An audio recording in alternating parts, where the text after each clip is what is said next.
আসসালামু আলাইকুম। এখন দেখবেন সংবাদ শিরোনাম। নির্বাচনে সৎ ও যোগ্য প্রার্থী চাইলেও নিজেদের বদলাতে নারাজ অনেক ভোটার। ভোট দেওয়ার ক্ষেত্রে গুরুত্ব পায় ব্যক্তিগত সম্পর্ক, আর্থিক সুবিধা। যোগ্যকে কতটা উন্নয়ন করবে এই বিষয়ে তাদের মাথায় পড়ে আসে। একটা বড় অংশ ভোটার আছে, তারা ওই টাকার প্রতি আসলে প্রভাবিত হয়ে যায়। টাকা দেখে আসলে তাদের যে প্রার্থীটা আসলে পরিবর্তন হয়ে যায়। গাজীপুরে মাদকের টাকার জন্য গর্ভধারিণী মাকে নির্মম নির্যাতন, মাটি খুঁড়ে ছেলেকে কোমর পর্যন্ত পুঁতে রাখল ক্ষুব্ধ এলাকাবাসী। আবাসিক সুবিধা বঞ্চিত বরিশাল বিশ্ববিদ্যালয়ের ৮০% শিক্ষার্থী। নিরাপত্তা ঝুঁকির পাশাপাশি বাড়ছে পড়ার খরচ, হলগুলোতেও নানা ভোগান্তি। ছেলেদের জন্য 2টা হল, মেয়েদের জন্য 2টা হল। আমাদের থাকতে হচ্ছে বেড শেয়ার করে এক একটা সিটে 2 জন করে, টোটাল 8 জন। গোপালগঞ্জের আদালত পাড়ায় শুক্রবার রাতে ককটেল ছুড়েছে দুর্বৃত্তরা। পুলিশ জানায় দুর্বৃত্তরা আদালতের সামনের সড়কে 2টি ককটেল নিক্ষেপ করে। বিস্ফোরণে বিকট শব্দে আতঙ্ক ছড়ায় এলাকায়। খবর পেয়ে ঘটনাস্থলে গিয়ে আলামত সংগ্রহ করে পুলিশ।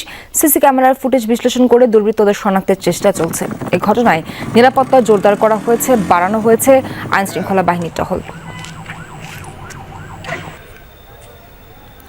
ভোটাররা নির্বাচনের সময় সৎ, যোগ্য এবং উন্নয়নমুখী নেতৃত্ব দেখতে চান, কিন্তু বাস্তবতা হলো ভোটের সময় এই প্রত্যাশা ও ভোটারদের বড় অংশের আচরণে দেখা যায় অমিল। প্রায় সবাই দেশের সামগ্রিক উন্নয়ন ও দুর্নীতিমুক্ত নেতৃত্বের প্রয়োজনীয়তার কথা বলেন, কিন্তু যখন প্রশ্ন আসে নিজের দৈনন্দিন জীবনে আইন মানার, তখনই ভোটারদের একাংশের মধ্যে দেখা যায় দ্বিধাদ্বন্দ্ব। সংশ্লিষ্টরা বলছেন এই দ্বৈত মানসিকতা থেকে বের হবার সময় এসে গেছে। ময়মনসিংহ শহরের সিকে ঘোষ রোড ও গাঙ্গিনাপাড় এলাকা ফুটপাত দখল করে দোকান দেয়া এই ব্যবসায়ীদের কাছে প্রশ্ন, নির্বাচনে কেমন প্রার্থীকে বিজয়ী দেখতে চান তারা।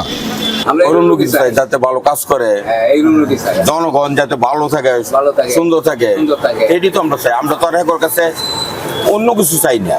কিন্তু ধরেন একজন ভালো সরকার আসলো, সৎ লোক আসলো, এসে যদি নিয়ম মাফিক চলে, তা আমরা এখন যেখানে বসে কথা বলতেছি এটা তো ফুটপাত, যেখানে আপনার দোকানের মালামাল আছে এটাও তো তুলে দিবে, মেনে নিবেন না? এই হলো তো আঙ্গুর সমস্যা। বাংলাদেশে একজন ভালো সরকার চাই, যাতে দুর্নীতি মুক্ত থাকে। রিজন করতে দিবে না, ধরে নিয়ে যাবে পুলিশে, তখন কি মানবেন? হ্যাঁ, মানবেন না? জনগণ ভালো রাখবে, ব্যবসা বাণিজ্য ভালো হবে, এটাই চাই। এরকম সরকার আসলে তো আপনি এখানে বসে ব্যবসা করতে পারবেন না, তখন আপনি মেনে নিবেন সিদ্ধান্ত? না, এটা মাইনে নেবো কেমন? আমি তো পেট বাঁচতে হবে, আমার তো সেটা খাইতে হবে। এবার একটু প্রত্যন্ত এলাকায় যাওয়া যাক, জানতে চাই এই জনপদের মানুষ কেমন সরকার চান। ভালো নেতা আসলে যদি এই যে এরপরে জমি একোয়ার করতে চাইছে, তারা তাই সে উন্নয়নের কাজ করবে, জমি একোয়ার করবে, তখন কি আপনি দিবেন আপনার জায়গা? না, এখন যদি নতুন সরকারের নামে যদি এখন তো জমিন জমা লই লাইতেছে, সব জায়গায় জমি লই লাইতেছে, তো পরে আমরা করে খামু কি? ভালো প্রার্থী হলে যখন দেখবে যে আপনার গাড়ির নাম্বার প্লেট নাই, পুলিশে ধরবে, আমাদেরকে ই করবো। ভালো যে সৎ প্রার্থী আমাদের, যে গাড়ির বিষয়ে যেমন অনেক জায়গাতে ছাড় দেয়, যে এমপি মন্ত্রী ভালো হইলে যারা গরিব পোলানে গাড়ি চালাইতেছে এদের জন্য কিন্তু অনেক ছাড় দেয়, যে এগুলা গাড়ি ধরা যাবে না। সুষ্ঠু নির্বাচন নিশ্চিতে বড় ভূমিকা থাকে গণমাধ্যম কর্মীদের। তারা বলছেন ভোটে দলীয় প্রভাব, ব্যক্তিগত সম্পর্ক, আর্থিক লোভ কিংবা প্রথা অনুসরণ করে ভোট দেন অনেকেই। এতে সত্যিকার অর্থে যোগ্য নেতৃত্ব নির্বাচন কঠিন হয়ে পড়ে। আগে উনি অনুভব করতেন যে আমি যোগ্য এবং সৎ প্রার্থীকে দিব, কিন্তু হচ্ছে ওই যে ভোটটা দিলে উনি পাস করতে পারবেন না, এই চিন্তা করে আসলে ওই ভোটটা আসলে ওই যোগ্য প্রার্থীর ওখানে যায় না। ভোটাররা যারা আছে তারা কিন্তু রাজনৈতিক দলে শুধুমাত্র মার্কা দেখে, কে যোগ্য, কে কতটা উন্নয়ন করবে এই বিষয়ে তাদের মাথায় পড়ে আসে। একটা বড় অংশ ভোটার আছে, তারা ওই টাকার প্রতি আসলে প্রভাবিত হয়ে যায়। টাকা দেখে আসলে তাদের যে প্রার্থীটা আসলে পরিবর্তন হয়ে যায়। বিশেষজ্ঞরা বলছেন সুশাসনের মূল ভিত্তি আইনের প্রয়োগ ও মেনে চলা। সরকারের পাশাপাশি দায়িত্ব থাকে নাগরিকেরও। এবার সুযোগ এসেছে নির্বাচন ও গণতান্ত্রিক প্রক্রিয়ায় টেকসই পরিবর্তন আনার।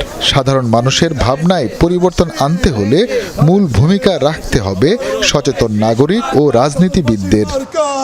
কাউকে সামনে পেলে অতীতের যে অপরাধ আছে কেউ যদি একটু কথা বলে তখন তারা ভুলে যায়।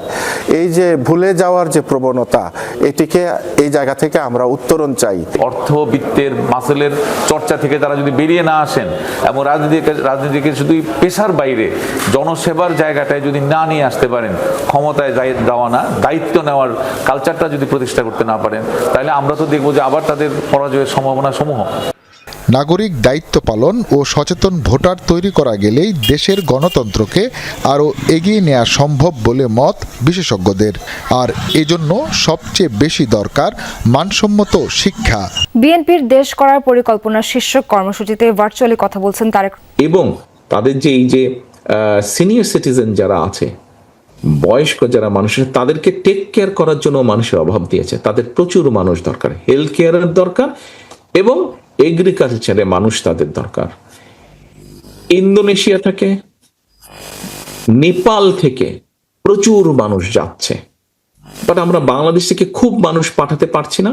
কিছু মানুষ যাচ্ছে, স্টুডেন্ট হিসেবে যাচ্ছে, কিছু সুবিধা স্টুডেন্ট হিসেবে গিয়ে কোর্স টোর্স করে ওখানে থেকে তারা কিছু কষ্ট করে ব্যবস্থা করছে। কিন্তু রাষ্ট্র বা সরকার যদি একটা উদ্যোগ নেয় যে ঠিক আছে আগামী 1 বছরে জাপানে আমরা 5 লক্ষ মানুষ পাঠাবো, কিন্তু এই প্রত্যেকটা মানুষকে আমরা শিখিয়ে নিব যে কি চাহিদা আছে জাপানে। কৃষিতে চাহিদা আছে এবং হেলথ কেয়ারের চাহিদা আছে। কৃষিতে সাধারণত পুরুষরাই যাবে, হেলথ কেয়ারে সাধারণত নারীরাই যাবে। তাহলে তাদের কালচার, তাদের ভাষা আমাদের এই মানুষগুলোকে শিখাতে হবে যারা সেখানে যাবে, এবং যে কাজের জন্য যাবে সেটার বেসিক ট্রেনিং আমাদের দিতে হবে। ঠিক একইভাবে ইউরোপের অনেক দেশ আছে, যেমন ইটালিতে আছে। ইটালিতে একই অবস্থা।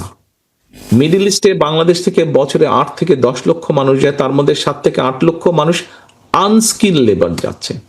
এখন গিয়ে ওখানে ক্লিনারের কাজ করছে। স্বাভাবিকভাবে ক্লিনারের কাজ যে করছে, কাজটা আমরা ছোট করে দেখছি না, কিন্তু যে কোনো কারণেই হোক তার বেতন কম হচ্ছে। কিন্তু যখন আপনি এগ্রিকালচারে নিয়ে যাবেন, যখন আপনি হেলথ কেয়ারের নিয়ে যাবেন, স্বাভাবিকভাবেই তার বেতন অনেক বেশি হবে। এবং বিশেষ করে যখন আপনি ভাষা শিক্ষা দিবেন এবং একই সাথে ওই বিষয়ের ট্রেনিংটা তাকে দিবেন।